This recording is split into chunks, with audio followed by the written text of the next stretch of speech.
రాష్ట్ర ప్రభుత్వం ఏపీఎస్ఆర్టీసీని మరింత బలోపేతం చేయాలని ప్రయత్నాలు ముమ్మరం చేస్తుంటే మరోవైపు ఆర్టీసీ డ్రైవర్లు నిర్లక్ష్యం కారణంగా ఆర్టీసీ ప్రతిష్ట దిగజారిపోతుంది. బస్సు డ్రైవర్లు ఆపాల్సిన చోట బస్సులు ఆపకుండా వెళ్లిపోతుండటంతో ప్రయాణికులు తీవ్ర ఇబ్బందులకు గురవుతున్నారు. ఒకవేళ ప్రయాణికులు ఆపే ప్రయత్నం చేసినా వారి పక్క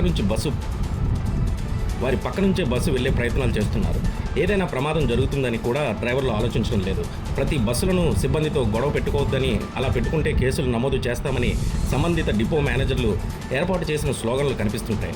ప్రయాణికులు గొడవ పెట్టుకోకపోయినా చిన్న వివరణ అడిగినప్పటికీ బస్సు డ్రైవర్లు కానీ కండక్టర్లు కానీ మూకుముడిగా ప్యాసింజర్ల వైపు వచ్చేస్తున్నారు.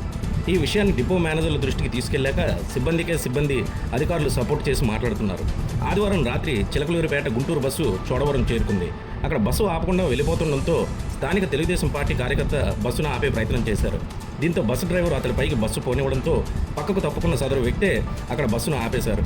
దీంతో అక్కడ ప్రయాణికులు, స్థానికులు అటుగా వెళుతున్న ఆర్టీసీ బస్సులను ఆపేసి ఆందోళనకు దిగారు. అక్కడికి చేరుకున్న పోలీసులు ఆర్టీసీ సిబ్బందికి వంతపాడుతున్నారని ప్రయాణికులు ఆందోళన వ్యక్తం చేశారు. బస్సును నిర్లక్ష్యంగా పైకి పోనిస్తే జరగరానిది జరిగితే ఒక వ్యక్తి ప్రాణాలు పోయేవని స్థానికులు ఆవేదన వ్యక్తం చేస్తున్నారు. ఇలాంటి సంఘటనలు పునరావృతం కాకుండా చూడాలని స్థానికులు డిమాండ్ చేస్తున్నారు. పోలీసులు, ప్రయాణికులు చెప్పింది వినకుండా ఆర్టీసీ సిబ్బంది సహకరించడం సబబు కాదని స్థానికులు ఆవేదన వ్యక్తం చేస్తున్నారు. ఈ విషయంపై ఉన్నత స్థాయి అధికారులు వెంటనే స్పందించి ప్రయాణికుల విషయంలో నిర్లక్ష్యంగా వ్యవహరిస్తున్న ఆర్టీసీ సిబ్బందిపై చర్యలు తీసుకోవాలని స్థానిక ప్రజలు కోరుతున్నారు.